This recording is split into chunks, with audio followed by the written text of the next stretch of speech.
guys, welcome back to the Lovin Daily. I'm joined by Hollie Murphy, who is the founder of Heroes of Hope, an entirely non-profit devoted to people of determination here in Dubai. She works with sports clubs, gyms, trainers, all to ensure that children of determination can get active. And last week, she ran 7 marathons in 7 days to raise awareness and funds for her organisation. Welcome to the show. Thank you so much for having me.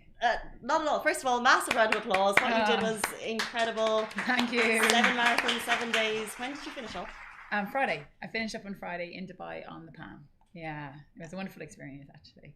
Because we actually had on the last marathon, we had a number of the heroes that came to the Palm and just joined in on the run.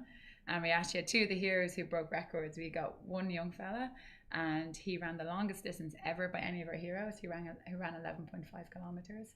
And we had another little boy, he's only 10, with autism, and he actually completed 7.5 kilometers. So both of them right now are holding Heroes of Hope records. Oh, yeah, amazing. so it was really cool actually. Yeah. As are you. But just so people have an awareness before we get into the whys and the hows and the how you're feeling right now. Yeah. What is Heroes of Hope? So Heroes of Hope, it is, we run as a not-for-profit organisation for children and adults with additional needs. So yes, some of them do have cognitive disabilities and others have physical disabilities. However, we eliminate the whole word disability. We don't actually see that. We're just trying to provide like a community where people who may have additional needs, who need support, love, encouragement, and just a place where they can feel they can accomplish something new. So we are a very kind of hybrid organisation. And I said that we are pretty organic in how we approach what we do. We don't believe in any limitations for any of the children or adults, you know, with these needs. We basically are trying to build a pathway for these people to achieve something they never did before, you know, and accomplish something. And then also for the families to be in a position where they can, you know, like we all do, even you and me are probably growing up, a place where the parents can come and like watch their children achieve something really remarkable, you know, and they get to cheer on their child or to train, you know, their child towards something. So it's just really building a platform where we can create new experiences and a place where these kids can just honestly just have a lot of fun and, you know, be totally embraced for who they are. Yeah. This is amazing because I think that there aren't many organizations like you in Dubai. No. and before we talk a little bit more, I just want to state that Hollie Murphy is the founder, the passion, the drive, the strength behind making this happen. So congratulations, because I know it's been many years coming to get to kind of, I guess, a fully fledged organization status and everything. Absolutely. What is the passion? What spurs you on to make Heroes of Hope such a great organization? I think there's a lot of that because I've been in sport my entire life. Since about the age of 6, I've always been involved in sports. This is my mother threw me into because I had a lot of hyperactivity as a child. And, you know, my mum was like, what do I do with her? Like, so I was kind of thrown into sport from a very, very young age. And I think sport for me has always been a place where I always felt personally very accepted. I could always find, that's where I found my strength, my personality, you know, and it helped me become the person who I am today. But equally, when I went on to become like a teacher as well, I truly believe that sport has this additional power. I don't think any child has to be exceptional at sport in order to be accepted. I think sport has a power within it where anybody can come, get involved and learn something new about themselves. And in addition to that, they can develop a lot of different skills or meet a lot of people. And from a social perspective, it can be very, I suppose, supportive environment. So I think through that type of experience, I just felt like people, particularly with additional needs, for some reason, I don't know why, along the way, I don't know how society works, but a lot of barriers have been created. And often people see people with additional needs almost like a charity case or what they cannot do. We don't actually show off what they can do.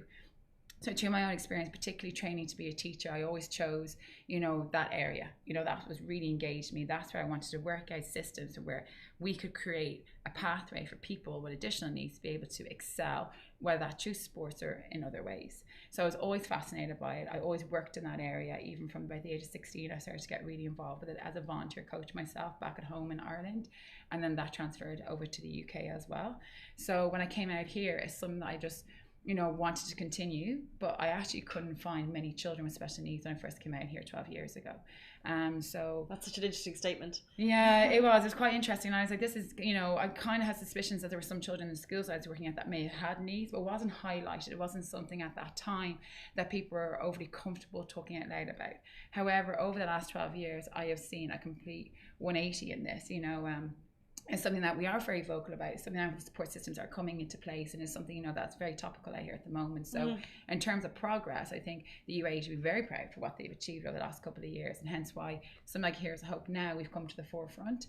But during my experiences out here I did actually start to volunteer at some of the centres out here, where for me, from a personal level as well, I gained a lot of experience and insight into the community and to people's lives out here and the families and what they were going through.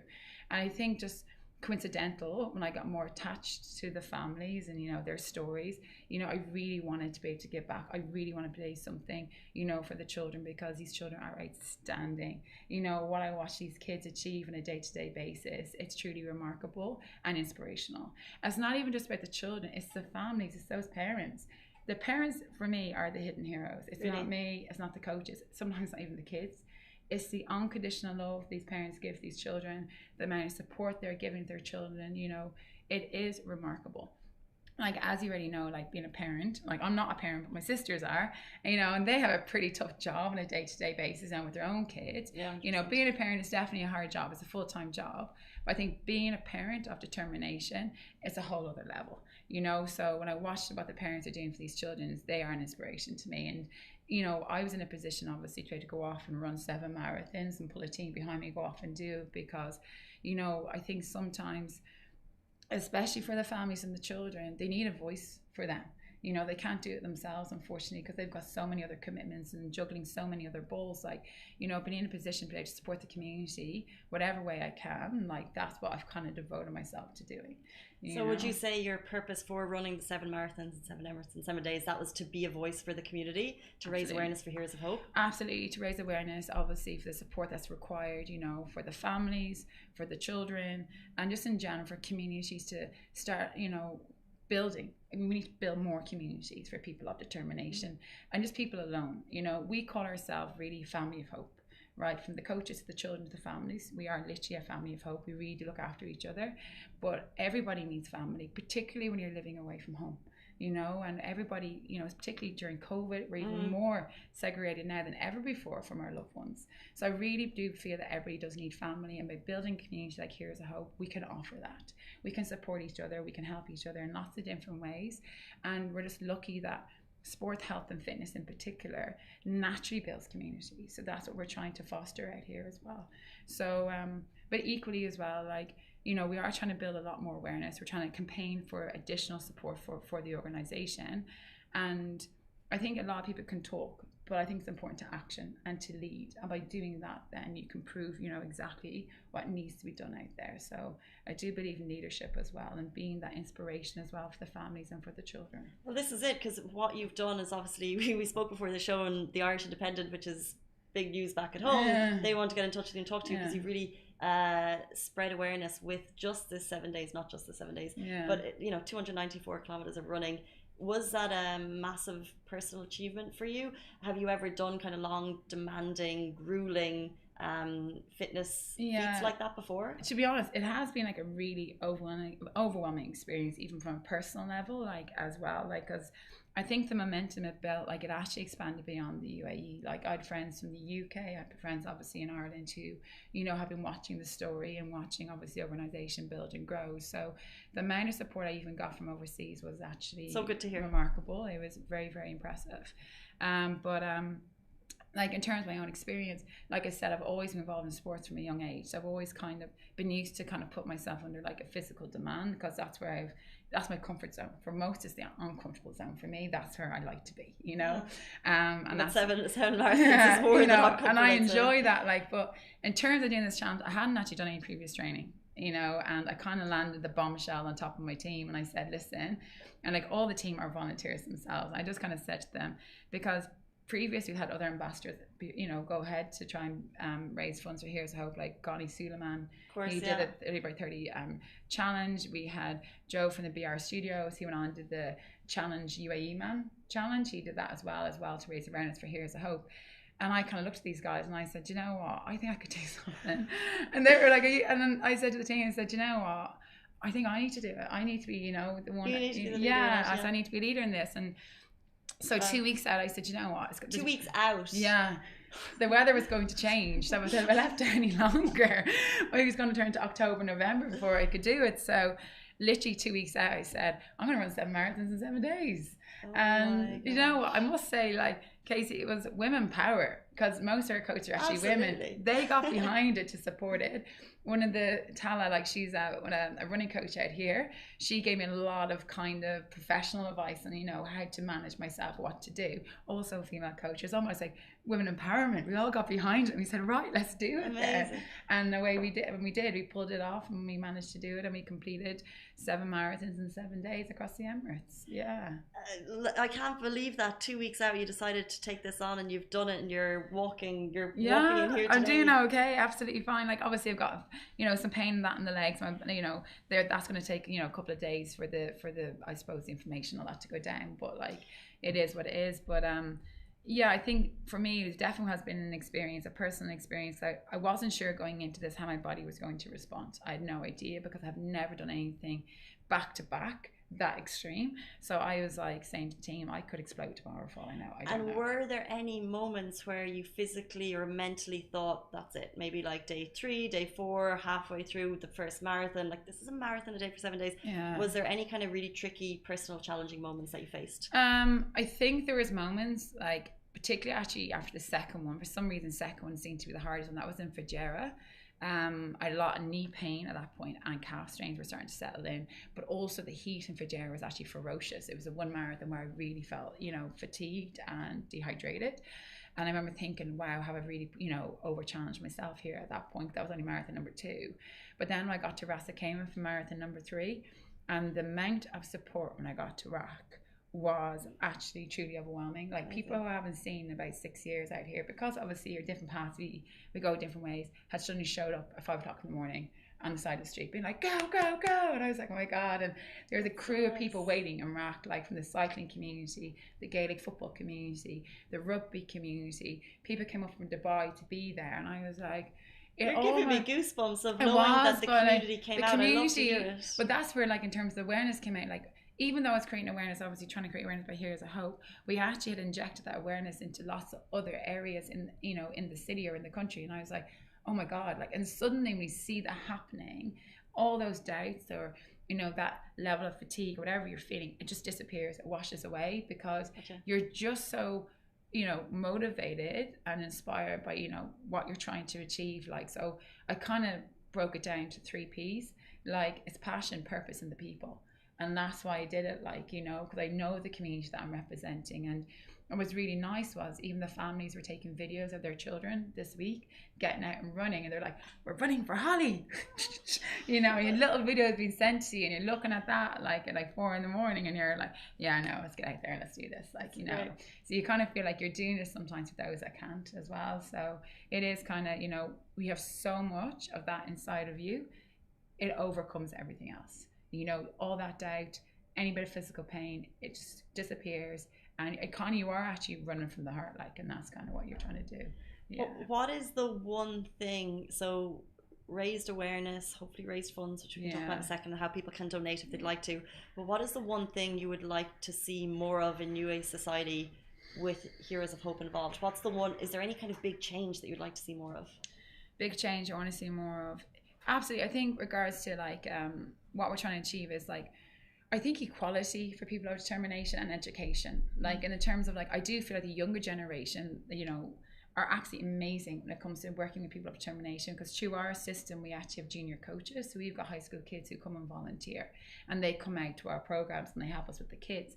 But I actually feel like it's our generation and above, they're not as educated. They actually don't understand special needs, like, as well as probably the younger generation, because, like, even with autism, there's very different spectrums of autism. Like, it's completely different ways. And we've had some sad experiences happen where people have responded badly to some of our kids because of their behavior. Like, they might like, they can be quite a bit impulsive. So sometimes they might run over, you know, say something to you, run off, but then all of a sudden, you know, that person's really offended. You know, they touched me, they did this. I'm like, I'm really sorry, they're a person with special needs, they don't mean to do that. And all of a sudden then you're engaging in, like, difficult conversations that people are trying to explain to them. And I'm like, it's not my job to educate you. Like, please just be understanding of this person's needs. You know, they don't mean to do that. They don't mean to behave that way. Unfortunately, it's part of the condition, and it's just how they are. So I think there is that level of education that does definitely need to be put out there, so people can understand more about perhaps somebody with additional needs and how they may respond or how they may react, and just not to take it personally, and just to, if it happens, please just be accepting of it.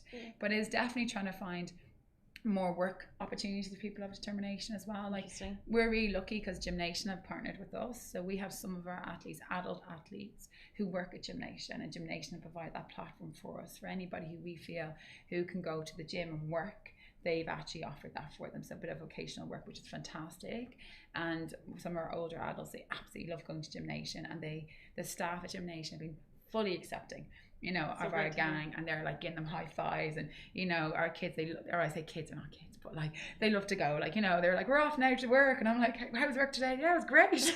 You know, and they love it. Like, they've had such a positive experience there, and that's what I want from them. Like, I want them to have positive experiences. I want people to take the time to get to know them, understand their characters, their quirks, and just see past the label and see them for exactly who they are. And that's all it is. So I think at the end of the day, as people, we are all individuals. You and me are totally different. How you might do something, how I might do something totally different. It's the same for people with determination. They actually are very, very same as us. They're just individual, and we need to accept them for their individuality. And rather than labeling, we look past that completely. In fact, eradicate it. You know, and I think eventually in time, I think that will eventually happen. But for now, we're still in a process of figuring out how we can support them properly. But it's happening. And like I said, that progression is starting, particularly here in the UAE, and what they're providing and how they're trying to go about it.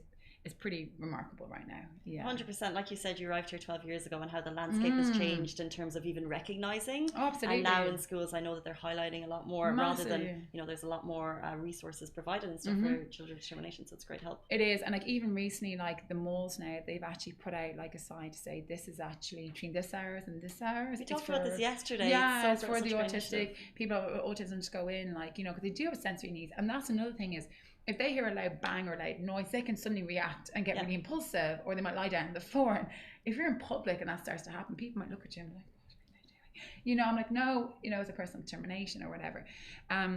But it's nice the fact that you can actually now, parents are in a position they can bring their children to a mall. This is huge, and this isn't happening in other countries. And the fact that UAE has brought in, I think it's an hour a week, especially in Yas Mall, a couple of malls in Abu Dhabi. I think it's wonderful. Yeah. It's so great for the families to do that, and equally for example, people with determination as well, to learn to be in a mall.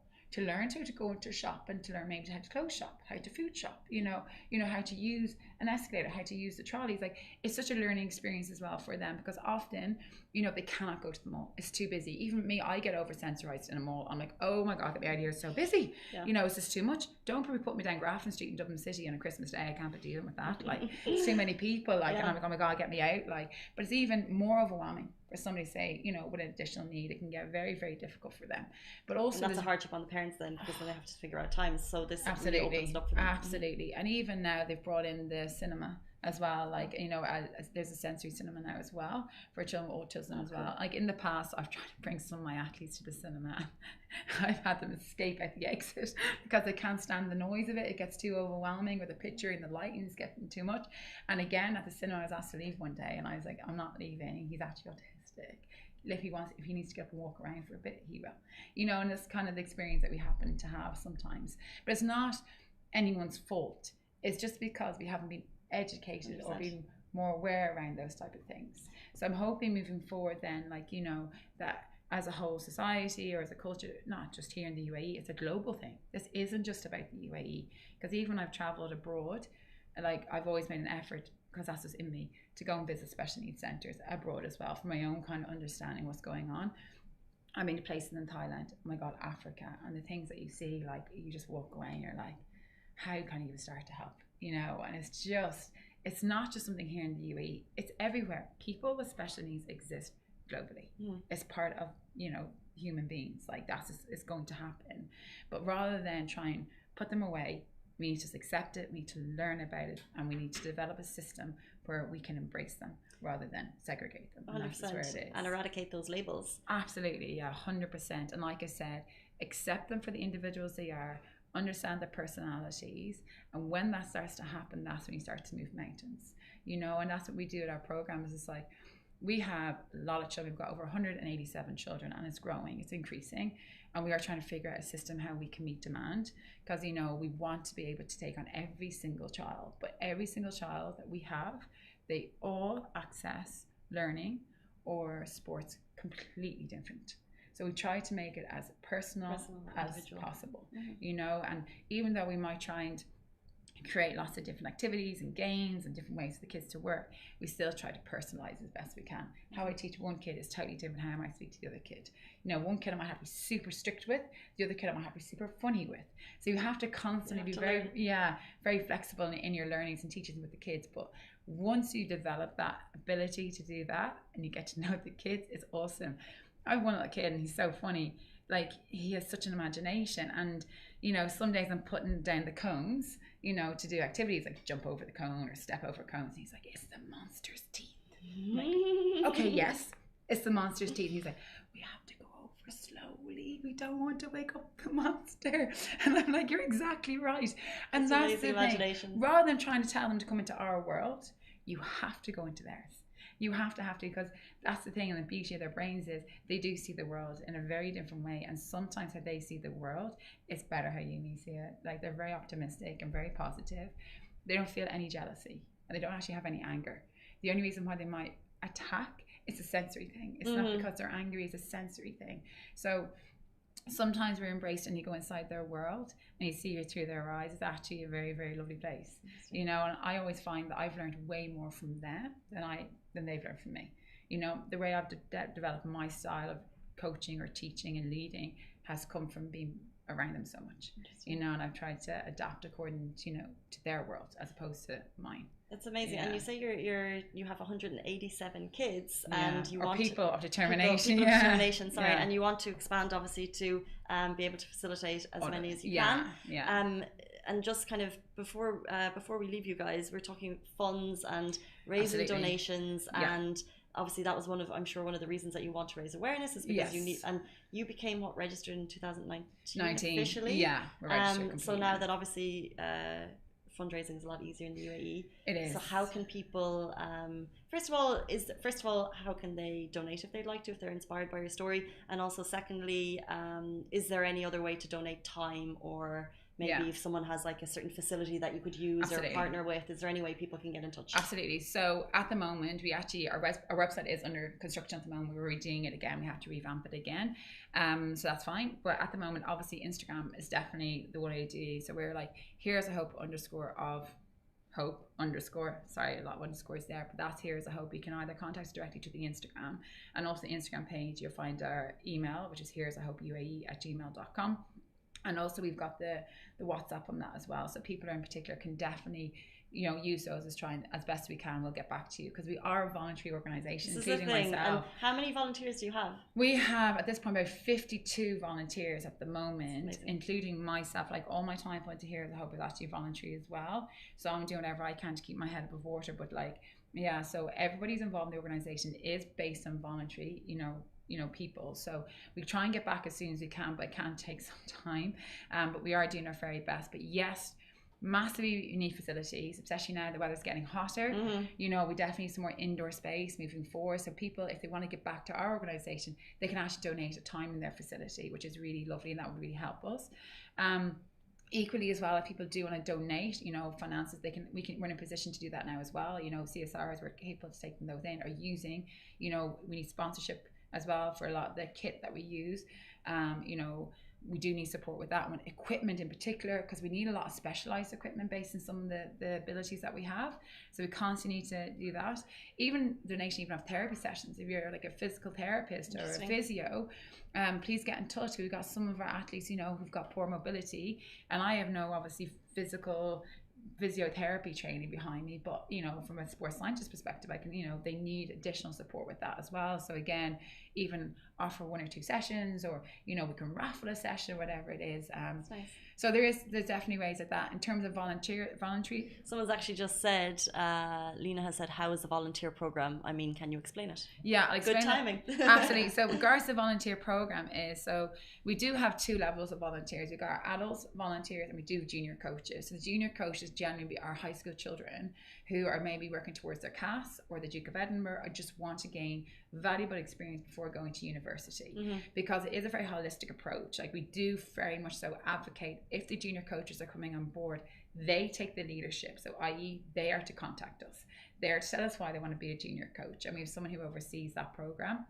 So, and we also do workshops with the junior coaches to teach them what we expect from them when they're under our organization, and the do's and don'ts with our children, because obviously they've never worked with people of determination, so we need to explain to them perhaps their behavior, what's going to happen, so they're fully prepared before they even come on board. Experience as well. Absolutely. And then once they get involved with us, then they naturally build a relationship with the kids. So that's really nice, because now suddenly you've got mainstream and special needs unified, they're together, and they naturally look beyond their label. They're like, I'm just going to work with Alex today. I'm like, yeah, you got Alex, and they're like, cool, you know, they're happy out, like, and it's perfect. In terms of the adult volunteers, is we are being inundated with adult volunteers getting on board now. The only thing at the moment is we're very regimental and military with this, is because we do need consistency. And the reason is because the nature of the people that we are working with is they're very routine and they are very structured. So they like to have the same coaches at the different programs. So if people are going to volunteer, we need that to be a consistent volunteer base. So if you're going to choose to come down once a week to, for example, our running program, then we expect you to do that once a week for the running program, not just show up and then we don't see you for 3 weeks and you try and come back again. It won't work with the kids that we have. They don't really like change. It can actually put them off and they get very anxious about the idea. So it's a tricky one to manage, isn't it? Yeah. So like, but how I see it is, if you go to the gym once a week, all right, why not dedicate 45 minutes, you know, to us, you know, and then say to yourself on your schedule, that's my 45-minute block with the kids. Perfect. It's not that we need you there for 2, 3, 4, 5 hours. Obviously we've got volunteers who are so invested in what we do. They are there probably at a lot of the programs. But if you're someone that can put in like an hour a week, just once a week, and you can definitely devote your time to that, fantastic, brilliant. We don't advocate to have like special needs qualifications. That's not something we're advocating for. Absolutely not. Obviously that does help, because the idea is we're trying to create a community of integration. So we want, it doesn't matter if you don't have those, you know, specific qualifications. Like because at the end of the day, not everyone's trained to work with special needs. Even the parents are not trained to work with special needs. However, we want to provide a platform where we are just integrating as a full community, you know, so that's okay. However, like, let us know what your background might be. If it is sports, if it is teaching, if it's something else, maybe you've done it before in the past, brilliant. But like I said, as and when the programs start to grow, we can then start to bring in more volunteers. The program will only grow if we've got more facility space. So people, it's all a knock on. Facilities, funds, prizes that we can raffle to get people involved, volunteers. Yeah, and like I said, even vocational work. If you're someone here and you have an office and potentially you could bring somebody in to do some vocational work with you, even once a week, you know, internship programs for some of the adults of determination we have. We've got some really spectacular adults of determination, like they really are awesome, you know, and it'd be great as well to maybe have 1 or 2 people come, you know, bring them into the office maybe once a week. They can help you with bits and pieces, you know. So that's also an opportunity we're really trying to pave the way for. But like I said, like, really it comes down to, as a community, let's just get together. Let's not overthink it. Let's think about solutions rather than problems, you know. And I think as a community, let's just get behind it, you know, and we can do so much together. And I think that's what the 7 marathons in 7 days proved. Like, I had a community behind me, you know, not just a Heroes of Hope community. We had my volunteer coaches who supported me every single day. Our coaches were out there in the van helping me out. Like, I had one little junior coach. He came every single day to help me. He was my water boy. And his name is Ralph, or Charlie. Charlie Ralph is his name. He got out of the car every single day. He came with his mom and he ran out with his water, with my water bottle every day, at least 1 kilometre. He's running out to me. Wow. Give me water. I gave back to Charlie. He ran back in the car. Yeah. He was outstanding. He was up every single morning at 3:30 a.m. and he's 12 years of age. you know, and he was on the road with us every You're single day. That's amazing. He was amazing. Like, and when I say he absolutely loves the heroes, he loves the heroes. And this young fella, he plays rugby, he runs, like he's a real sports orientated kid himself. But you know, he gave up a full week of his school holidays to basically go on the Heroes of Hope road, you know, and he helped me out every single day, and he was there passing out the water and, you know, supporting us as best way he could. He even ran with me some days. He's like, oh, I'll run with you now for a couple of kilometers. Like, awesome, thanks, Charlie. Like, awesome kid. But like, that's exactly what happens when you have a community behind you. If you've got a community and the right people with the right support, you can achieve anything. It's not just about me. Like I said, just as people, we need to think a bit more outside the box and just keep giving, and then once we do that, we can achieve so much more. Amazing. Thank you so much, guys. This is Hollie Murphy, the founder of Heroes of Hope. And if you haven't heard of Heroes of Hope before, if this is your first time getting to know the organization, do check them out, learn more, get yourself involved. I think that's kind of the message that we're trying to spread today. Yeah. Thank you so much. much. There's so many ways. Yeah.